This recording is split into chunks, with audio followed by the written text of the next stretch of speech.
भक्ती आपण धरली म्हणून होत नाही, ती हृदयापासून केली तर तिचा प्रगट भाव दिसायला लागतो. भक्ती ही अशी गोष्ट आहे की जी जाणीवपूर्वक ओढून ताढून निर्माण करता येत नाही. ही फार चिंतन पडलं, फार काळजी पडली, फार विचार पडला, फार संशय आले, फार प्रश्न पडले, फार द्विधा मनस्थिती झाली, फार दुःखामध्ये अडकलो, फार त्रासामध्ये अडकलो, फार वेदनेमध्ये अडकलो, म्हणून भाव ध्यान निर्माण होत नाही किंवा भाव ध्यान प्रगट होत नाही किंवा भक्ती ध्यान प्रगट होत नाही किंवा भक्ती होत नाही. भारतीय विचारधारेमध्ये किंवा भारतीय अध्यात्म परंपरेमध्ये जसं ज्ञान मार्ग आहे, कर्म मार्ग आहे, तसा ध्यान मार्गही आहे.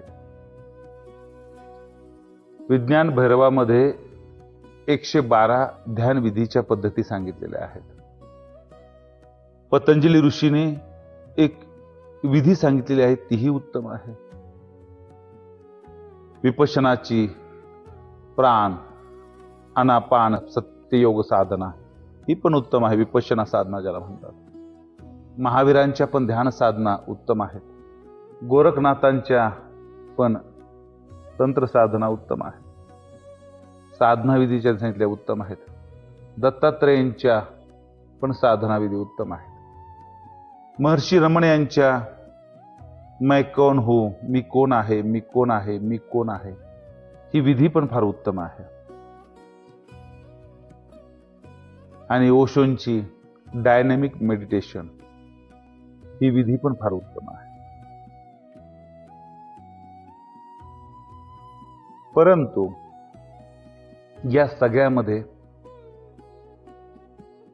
भक्ती मार्गाची जी विधी आहे, ही विधी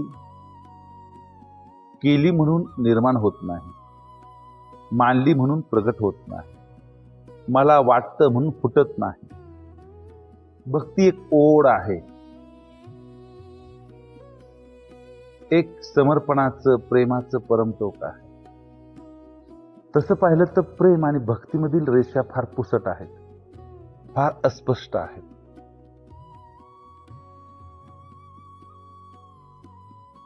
भक्त ईश्वराच्या प्रेमात पडतो, डुबून जातो, मंत्रमुग्ध होतो, त्यातच रस घेतो. त्याचं रूप, त्याचं गुणगान, त्याच्याशी बोलणं, त्याच्यासोबत बसणं, त्याला हृदयाशी धरणं, त्याला खाऊपिऊ घालणं, एक जिवंत रूपामध्ये त्याच्यासाठी सर्व काही करणं. आणि हृदयामध्ये सतत एक प्रेमी कसा ध्यास घेतो आपल्या प्रेमिकेचा, एक प्रेमिका कशी ध्यास घेते प्रेमीची, अशी ओढ आहे. ही त्याही पेक्षा श्रेष्ठ ओढ आहे.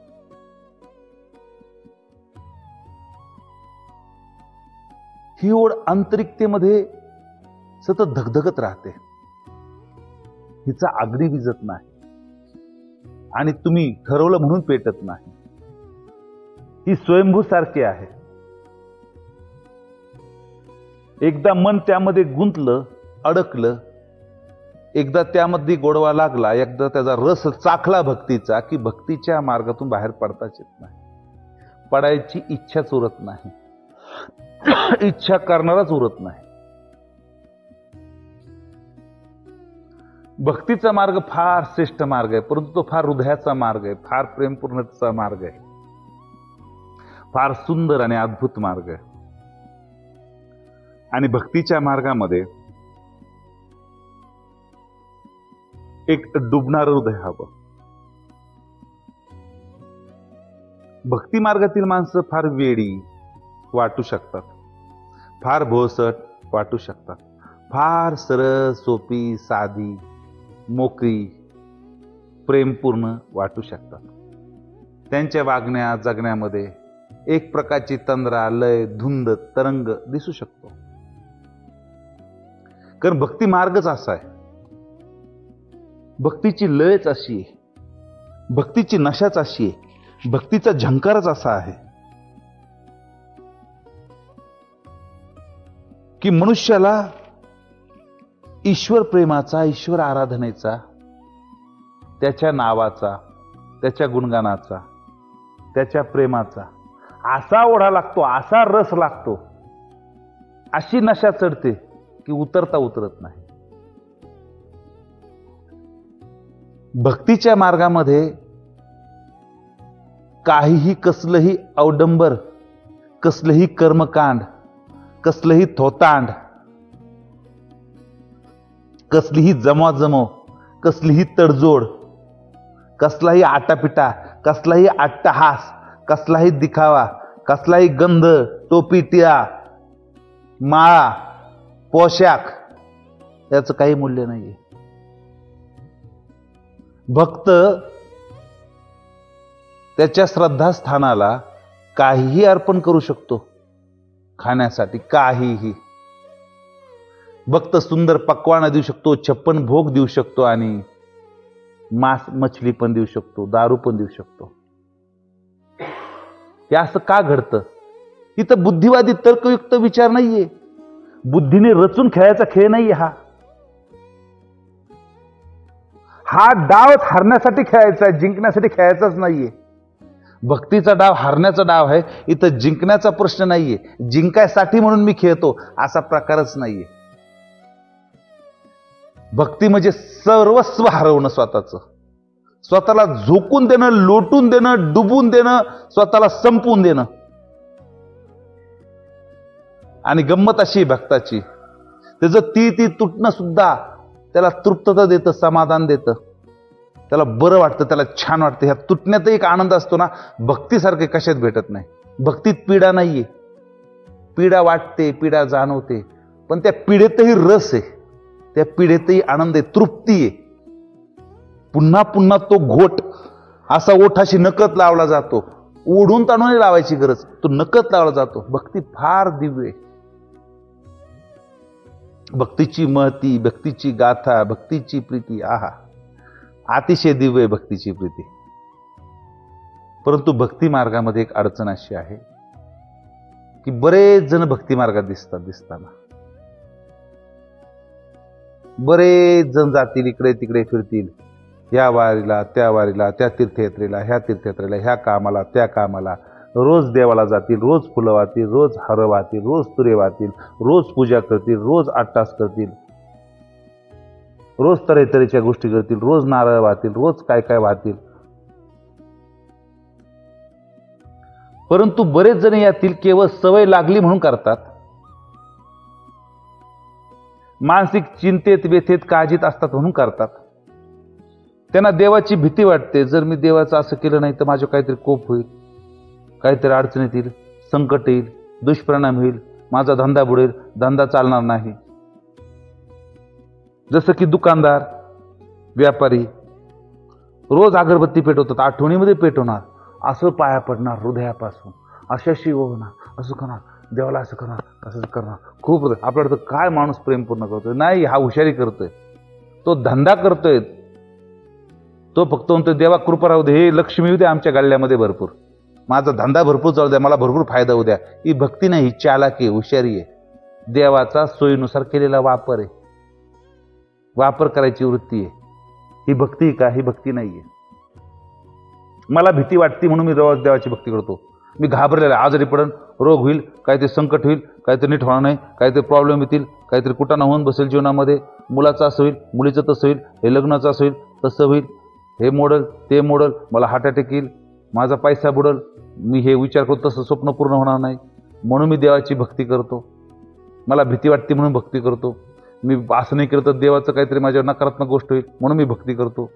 भूत प्रेत लागतील म्हणून मी भक्ती करतो. म्हणून मी रोज देवाची पूजा अर्चा करतो, रोज देवाची गुणगान गातो, रोज देतो राम राम राम, कृष्ण कृष्ण कृष्ण, हरे राम हरे कृष्ण, रोज गातो, रोज म्हणतो विठ्ठल विठ्ठल, रोज काहीतरी करतो. ही भक्ती नाहीये. माझ्या सवयीला तोंडामध्ये वळण पडलंय, राम राम राम राम, कृष्ण कृष्ण कृष्ण कृष्ण, विठ्ठल विठ्ठल विठ्ठल विठ्ठल विठ्ठल विठ्ठल म्हणायची. म्हणून मी रोज म्हणत राहतो. पण ते म्हणत असताना माझं हृदय वेगळीकडेच असतं, चित्त वेगळीकडेच पळत असतं, बुद्धी वेगळीकडेच पळत असते, भाव वेगळाच असतो, वृत्ती वेगळीच असते, दिशा वेगळीच असते. याला अर्थ नाहीये. ही पण भक्ती नाहीये. मी हातात टाळ वाजवतोय आणि मनात घर नाचतंय, ही पण भक्ती नाहीये. मी वाऱ्या करतोय शरीराने आणि मन पळतंय घराकडं, ही पण भक्ती नाहीये. मी लोकांना दाखवण्यासाठी मी किती देवभक्त आहे, किती देवभक्त आहे म्हणून लोकांपुढे नाचतोय, लय उड्या मारतोय, लय टुनटुन करतोय, लय कपडे घालतो, खूप पोशाख घालतोय, खूप गंडेदोरे घालतोय, खूप माळा घालतोय, खूप भस्म लावतोय, खूप इकडे इकडे लावतोय, जय महाकाल जय महाकाल जय महाकाल जय महाकाल जय जय वैष्णवदेवी जय वैष्णवदेवी जय वैष्णवदेवी जय वैष्णवदेवी जय वैष्णवदेवी असं करतोय.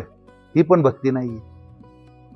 मी नुसता राम नाम जप करतो, नुसता मंत्र जाप करतो, नुसता मंत्र जाप करतो, कोटी कोटी मंत्र जाप करतो आणि माझं हृदयच त्यात नाहीये, माझा प्राणच त्यात नाहीये, माझा भावच त्यात नाहीये, माझं समर्पणच त्यात नाहीये, माझी संपूर्णताच त्यात नाहीये. ही पण भक्ती नाहीये. एक सांगितलं, माणसं सवय लागली म्हणून करतात, भित्रेपणातून करतात, काही अपेक्षेने करतात. जसं की व्यापारी धंद्यात फायदा व्हावा म्हणून, परीक्षेत चांगले मार्क मिळावे म्हणून, चांगली बायको मिळावी म्हणून, चांगला नवरा मिळावा म्हणून मी देवाला 1000 तांदूळ वाहिले, 1,00,000 तांदूळ शिवपिंडीवर राहिले. ही भक्ती आहे का? ही भक्ती नाहीये. मी रोज महाकालला जातो, दर महिन्याला मी दर शनिवारी ह्याला जातो. काहीतरी लाभ आहे, काहीतरी स्वार्थ आहे, काहीतरी काम आहे, काहीतरी मतलब आहे, काहीतरी फायद्याचं गणित आहे, काहीतरी हिशोब मांडलेला आहे म्हणून मी जे करतो ती पण भक्ती नाही. चौथा प्रकार असतो दाखवायला लोकांना, मी किती धार्मिक आहे, मी किती सज्जन आहे, मी किती चांगला आहे, मी किती आदर्श आहे, मी किती दिव्य माणूस आहे म्हणून मी रोज अंगावरती अवडंबर घालतो, वेशभूषा घालतो, नखरे रचवतो, रूप चढवतो धार्मिकतेचं, असे टेय लावतो मोठमोठे धार्मिकतेचे आणि मी जातो, गंध लावतो, असे माळा घालतो अशा, किंवा वरची मिशी घालतो, खालची दाढी ठेवतो, किंवा वरची बी दाढी वाढवतो, मोठी मोठी वाढतो, जटा वाढासारखा वाढवतो, किंवा सगळं सपाचाट करतो, किंवा मी पगडी बांधतो आणि रोज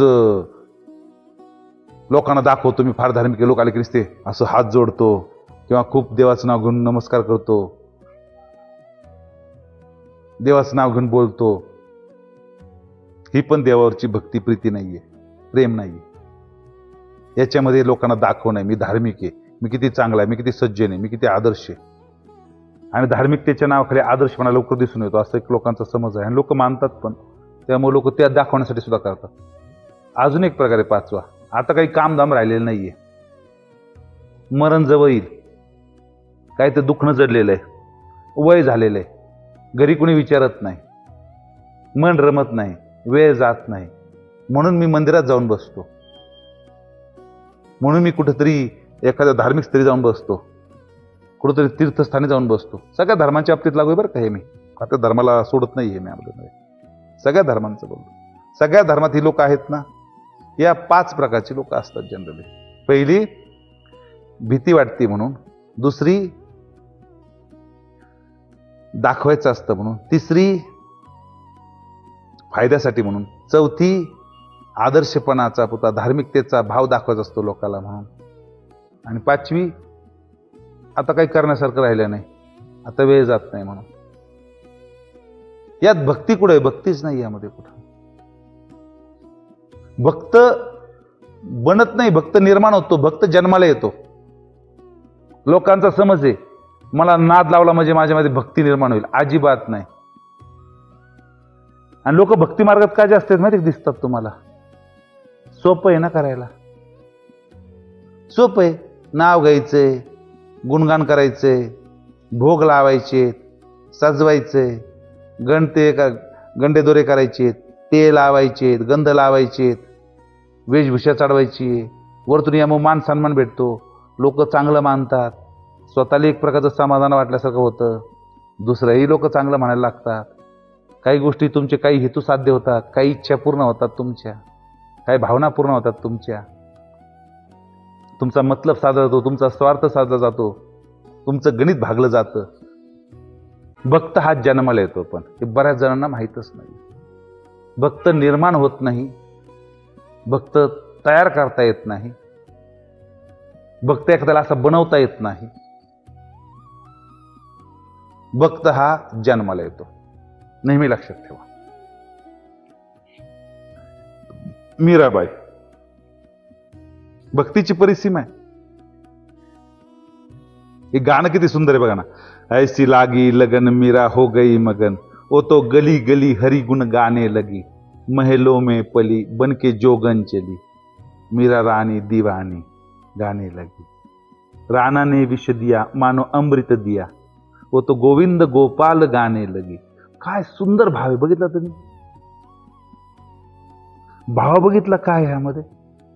काही करा, विषय अमृत आहे माझ्यासाठी. माझंही वेडेपण नाही, माझंही प्रेम आहे ईश्वरावरची, माझी श्रद्धा ईश्वरावरची. मला त्या गोविंदावर प्रेम झाले, कृष्णावर प्रेम झाले. सतत माझं प्रेम त्यावरती ओतप्रोत वाहतंय, त्याच्या दिशेने वाहतंय, त्याच्यासाठी वाहतंय. बस तोच एक हृदयात आहे, श्वासात आहे. सासों की माला पे सिमरू में पी का नाम. काय सुंदर आहे. तो प्रीतम प्यारे कोण आहे? हा पी कोण आहे? हा प्रिय कोण आहे? ईश्वर.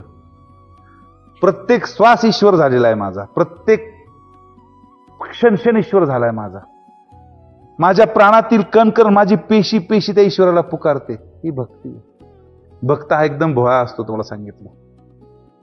त्याला तुमच्यासारखं हिशोबाचं गणित जमत नाही, तुमच्यासारखं व्यवहाराचं गणित जमत नाही. आणि भक्ताला शास्त्राचे काही गणित नसतं. भक्त शास्त्राच्या बांधिलकीला मानत नाही. भक्त मग कोणत्या शास्त्राच्या अधीन नसतो. भक्ताचा आणि शास्त्राचा काहीच संबंध नाही. इथं विचित्र लोक पाहताल तुम्ही. शास्त्राचं मोठं कौतुक गातात, शास्त्राचं मोठं गुणगान गातात, शास्त्र करतात आणि भक्तीच्या मार्गामध्ये दाखवतात स्वतःला. हे भक्त नाहीच आहेत. यांनाच कळत नाही आपण ज्ञान मार्गाचं करतोय का, भक्त मार्गाचं करतोय का, कर्म मार्गाचं करतोय. काहीच कळत नाही, सगळं मिक्सिंग करून टाकलंय. भक्ता पागल सारखा असतो, पूर्ण पागल. पण हे जे पागल पण कसं असतं, ईश्वराच्या प्रती असतं. त्यांनी जे श्रद्धा मांडली ना हृदयामध्ये, जो भाव धरला ना, जे प्रेमाची उकळी फुटते ना, जे लाटा फुटतात ना, जे आक्रमण होतं ना आतून बाहेर ईश्वराच्या प्रती त्या भावनेचं, त्याला तो रोखू शकत नाही, थोपू शकत नाही.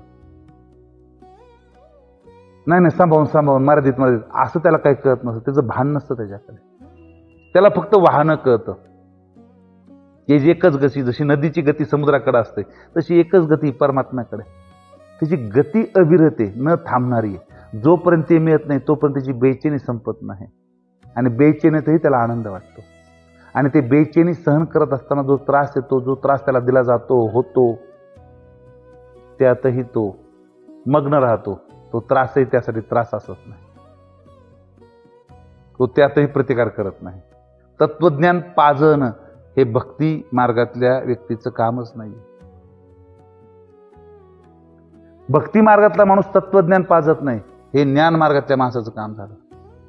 भक्ती मार्गात डुबलेला माणूस कीर्तन करत फिरत नाही, ते ज्ञान मार्गातल्या माणसाचं काम झालं. कारण दुसऱ्या शिकवायला बुद्धीची चाल धरावी लागते, समजदारीची विचारधारा धरावी लागते, स्पष्टीकरण द्यावं लागतं, शब्द जुळवावे लागतात, तर्क जुळवावा लागतो, विचार शास्त्रार्थ जुळवावा लागतो. भक्तीला काही मान्य नाही, भक्ती हृदयाला मान्य नाही, भक्त हृदयाला मान्य नाही. त्याला फक्त डुबणं कळतं. त्यासाठी कोणतं शास्त्र नाही, त्यासाठी एकच शास्त्र आहे, त्याचं आराध्य आणि त्याच्या प्रती वाहणारं त्याचं मन. त्याला काही सीमा नाहीये, त्याला कसलंही बंधन नाहीये, कसलीही मर्यादा नाहीये, कसली रीत भात चालरीत काही नाहीये. तो झोपेत उठता बसता खाता पिता लघवी संडास करता काही करता म्हणू शकतो, असं काही नाही. तल्लीनता तिची हटत नाही. शरीराच्या गुणधर्माने वागत राहील, त्याची तल्लीनता हटत नाही. हे भक्तीची फार भारी कथा सांगितली जाते. तल्लीनतेची, लीनतेची, समर्पणाची, संपूर्णतेची, पूर्णतेची. एका रस्त्याने एकदा एक प्रसिद्ध साधू महाराज चालले होते. रस्त्यामध्ये अचानक त्यांची बस बंद पडली. बस बंद पडल्यानंतर ते खाली उतरले. ते म्हटले, अरे बस कसं काय बंद पडली? ते त्यांच्यासोबत त्यांचे साधक होते बरेचसे, आणि एका ठिकाणी कुठेतरी मोठा कार्यक्रम आयोजित केला होता. मोठी गाडी घेऊन चालले होते. बस बंद पडल्यानंतर ते गाडीतून मोठ्या घाईघाईत उतरले आणि त्याला म्हटले, पटकन गाडी चालू कर. तो म्हणे, नाही, तास 2 तास तरी लागतील म्हणे आरामशीर. वाटत नाही 2 तासाच्या खाली काम होईल म्हणून. हे तोपर्यंत तुम्ही झाडाखाली आराम करा. तेवढ्यात रस्त्याने जाताना वाट सुरू आला. त्याने त्यांच्या पाया पडल्या, नमस्कार म्हटलं महाराज. तसं पाण्याची व्यवस्था होईल का म्हणे. हो म्हणे, पाण्याची व्यवस्था. त्यांनी पाणी पाजून त्याने व्यवस्था केली, अन्नाची व्यवस्था केली थोडीफार. त्यांची सेवाभाव करणारे लोक असतात. मग साधू महाराज म्हटला, काय खैर खुशाली विचारली, तुझ्या घरी कसं आहे, कोण आहे, काय विचारलं. त्यावेळेस तो म्हटला की महाराज म्हणे तुम्ही आलात, बरं कृपा केली म्हणे, आमच्या गावामध्ये आला.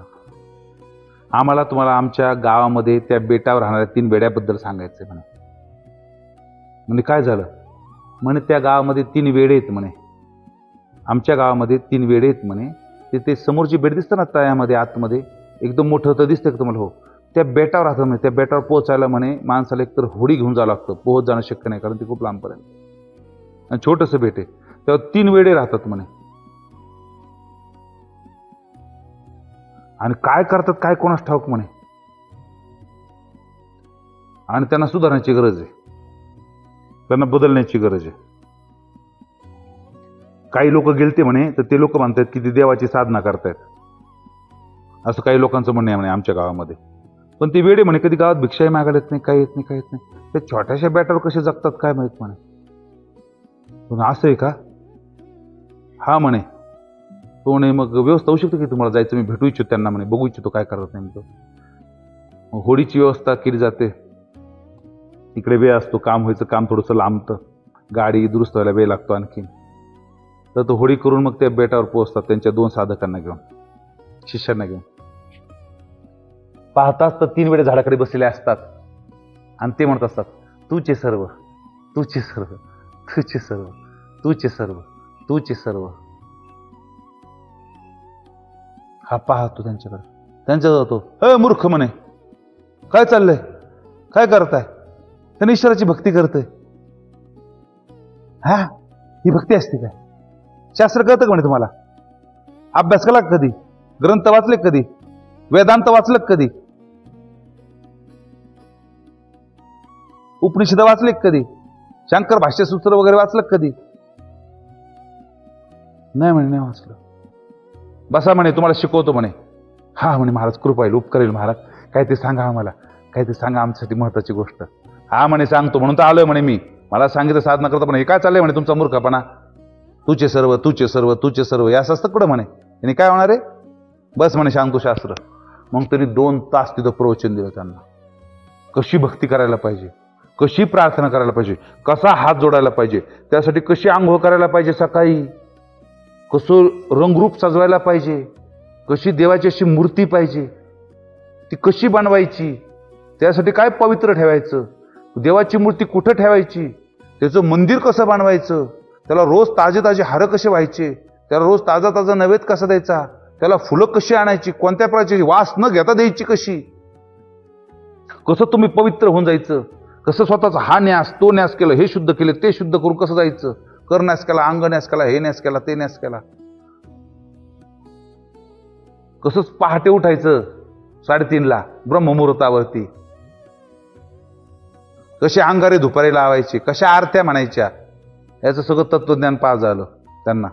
आणि त्यांना एक आरतीच सांगितली, ही आरती म्हणे, राहील लक्षात? हो हो हो म्हणे, एकदा म्हणून दाखवा. त्याने एकदा म्हणून दाखवली. ठीक आहे म्हणे, कळलं कसं करायचं, हे का करा म्हणे, मग तुम्हाला काहीतरी मिळेल.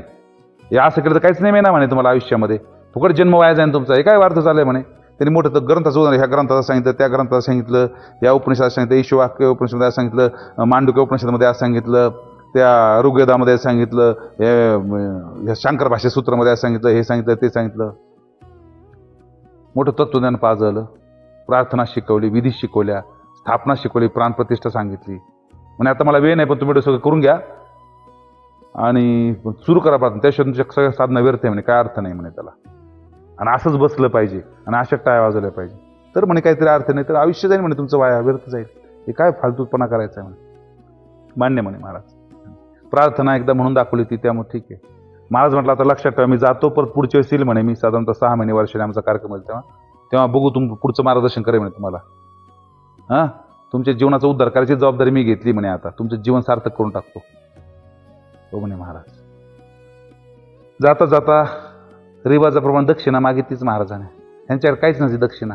यांनी 2-2 फळं कुठून तरी आणली, गोळा करून त्यांना दिली. म्हणे पाया बिया पडायचे असतात म्हणे माझ्या, मी गुरु आहे ना, पाया पडायला लागतात म्हणे माझ्या. पाया बिया पडले त्याच्या. मग तो असा शानमध्ये बसला, काहीतरी लय लोकांना शिकवलं, अज्ञानांना ज्ञान शिकवलं.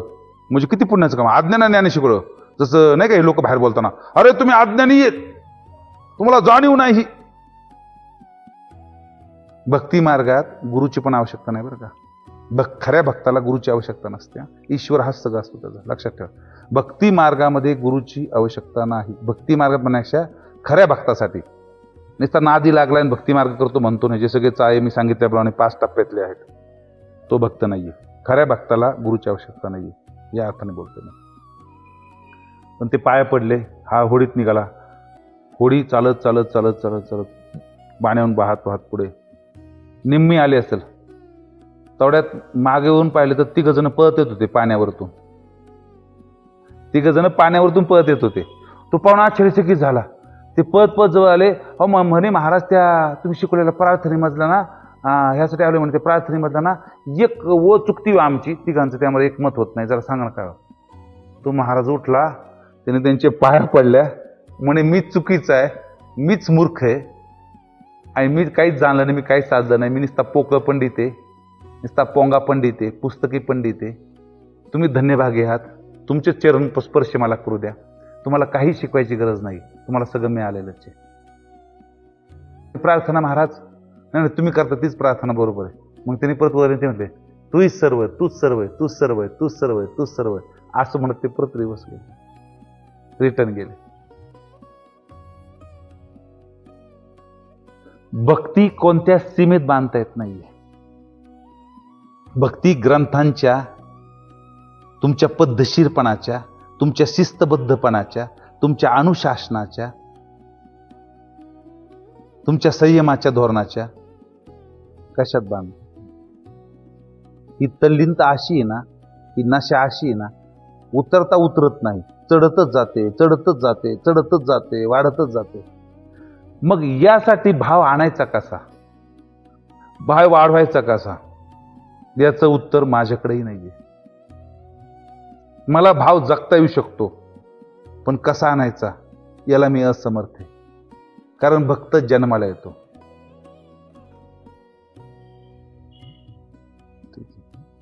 एका शिष्याची गुरुप्रतीची पूर्ण समर्पणाची भावना भक्ती असू शकते का? हो, असू शकते, असू शकते, होऊ शकते. पूर्ण समर्पणाची भावना गुरुप्रतीची ही भक्ती आहे का? हो आहे, ही पण भक्ती आहे. हीच भक्ती पुढे रुजली की गुरुच ईश्वर होतो. त्यासाठी इतकी रुजली पाहिजे की गुरु ईश्वर झाला पाहिजे. पण ही रुजते केव्हा? ईश्वर, जो भक्त आहे, जो शिष्य आहे, त्याचं पूर्वजन्मीचं कर्म पाहिजे तसं. त्यामुळे मी सांगितलं, भक्त जन्माला येतो, बनवता येत नाही, एखाद्याला घडवता येत नाही, तो उपजत असतो. हा वेडेपणा, ही तंद्री, ही धुंद आणणार कशी? आणणार कशी? आणू शकतो का आपण ठरवलं म्हणून? नाटकं करू शकतो भो, दिखावा करू शकतो भो, चाळे करू शकतो भो, ऍक्टिंग करू शकतो भो, लोक पाहतात म्हणून. काय लोक आले आरती, ओम जय महाकाल, ओम जय श्री शंभो, लोक पाहत आहेत. लोक गेल्यानंतर काहीच काही लोक देवाला असं चालू करून जाताना पाहिलेत मी. काय काय लोक असे गाडीतून नव्हतं पुढून चक्कर मारून जातात. तर तसं व्हायचं निघाले. काही लोक देवाला आमिष देतात, तुला नारळ वाहील, 1000 रुपये वाहील, 100 किलो पेढे वाहील, मला तेवढं काम होऊ दे. ही भक्ती का? रोज संध्याकाळी बसलो, मी बसलो कुठत, मंदिरात गेलो, काही काम नाही, नाद लागलाय, नाद खोळा, लोक पत्ते खेळतात, लोक चावट्यावर बसतात, लोक काहीतरी चाळे करत बसतात, कुणी पार्ट्या करत बसतं, तसं काही मंदिरात बसतात. ह्यात काही फरक नाही, विशेष काही फरक नाही. नाही मग मंदिरात बसतो, काहीच फरक नाही बाबा. ह्यांना ह्याचा नाद लागला, तुला त्याचा नाद लागलाय, हा नाद खोळा कार्यक्रम आहे, बाकी काही नाहीये. भक्ती नाहीये. तुला काहीतरी वेळ नाही म्हणून करतोय. महत्वाचं काम होते घरी, नोटा मोजायच्यात, शेतीचा हिशोब, शेतीच्या वाटणीचं चर्चा करायची आहे ना, पैसे मोजत बसायचे. पोराने आणलाय बंडल कुठून तरी, घरामध्ये पैसे ठेवलेत आणि तू एकटाचे घरी, जा बरं मंदिरात. जीव सुटत नाही, ओढ सुटत नाही, आहे ना. नाटकी भक्त नकोय इथं. नाटकी भक्त आहेत, सवय लागली म्हणून भक्त आहेत, दिखाव्याचे भक्त आहेत, खोटाडे भक्त आहेत. नौटंकी बघतायत, लोक मानतील म्हणून बघतायत, भीती वाटतील म्हणून बघतायत, संस्कार झालेत माझ्यावर तसे म्हणून मी बघतोय, हे भक्त नाही. असे भक्त तुम्हाला गल्लोगल्ली, मंदिरामध्ये, मस्जिदीमध्ये, चर्चमध्ये, पॅगोडामध्ये, जैन मंदिरामध्ये दिसतील. पण हे भक्त नाही आहेत.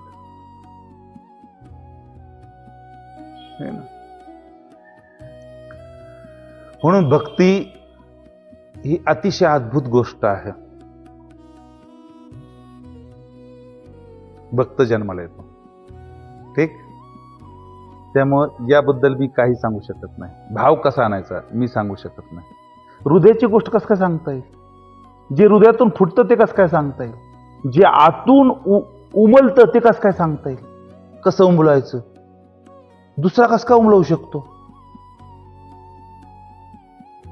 तुमच्या आतमध्ये बीज असेल तर ते फुलल. हा, बाहेरची परिस्थिती बीज फुलायला मदत करू शकते. मिरेच्या आतमध्ये बीज होतं, तिला फक्त आईने एक मूर्ती थांबून दिली लहानपणी. बघ, हाच तुझा नवरा किंवा हाच तुझा कृष्ण म्हटली, हाच तुझा सखा म्हटली, हाच तुझा मित्र म्हटली, बस लीन झाली, बीज अंकुरलं. संतांची भक्ती अद्वितीय आहे ना. जसं उदाहरण दिलं, गोरोबा कुंभार गाडगी करते, चिखल तुडत होते आणि त्यांना कळलंच नाही, पूर्ण गुंगून गेले. चिखलामध्ये स्वतःचं बाळ पण तुडवलं, त्यांना भान राहिलं नाही. ही भक्ती आहे. काही कर, ठीक आहे. आणि भक्ताला चमत्काराचं, सिद्धीचं काही घेणं नसतं. पण गंमत अशी, भक्ताच्या जवळ खूप असते सिद्धी आणि चमत्कार, भक्ताच्या आसपास फार घडतात. भक्ताला सहज साध्य आहेत सिद्धी आणि चमत्कार, परंतु ते कधी करत नाहीत, सहजतेने त्यांच्या आसपास घडून जातात. तो भाग वेगळा आहे. त्यांची वाणी सरळ, स्पष्ट, स्वच्छ, साफ, सुंदर, पवित्र असते. म्हणून त्यांच्या शब्दाने सहज लोकांच्या जीवनात काही पण घडू शकते, एखादी गोष्ट घडली तर. हे पण खरं आहे. भक्तीची महती फार अद्वितीय आहे. ती शब्दात सांगण्यासारखी नाही, कारण ही भावनेचा गोष्ट आहे, ती जगण्याची गोष्ट आहे, तिच्यामध्ये तृप्त होऊन जाण्याची गोष्ट आहे. भक्तीचं एकच भाषा माहिती आहे तुम्हाला, पुकार. ईश्वराप्रतीची सतत प्राणापासून येणारी ओढ आणि डोळ्यातून घळघळ वाहणारे अश्रू, नकळतपणे, अकारण, फक्त वाहत आहेत. आणि त्यात पण सुख आहे, त्यात पण तृप्ती, त्यात पण समाधान. ही भक्ती आहे. म्हणून भक्ती ही सर्व मार्गामध्ये अद्वितीय आहे. इतर मार्ग कमीत असं नाही. आज भक्ताबद्दल बोललो, भक्ती मार्गाबद्दल बोललो, म्हणून भक्तीची महती ही अशी आहे. एसपीजी गुरुकुल आत्मशांती, आरोग्य आणि आध्यात्मिक उन्नती देणारी ध्यानयोग साधना. इथे तुमचा प्रत्यक्ष अनुभव हेच प्रमाण. शिबिर नोंदणी किंवा अधिक माहितीसाठी आमच्या spggurukul.in/contact या अधिकृत वेबसाईटला भेट द्या आणि आचार्य श्रींच्या सरळ, स्पष्ट वाणीतील प्रवचनांसाठी आमच्या YouTube चॅनलला सबस्क्राईब करा.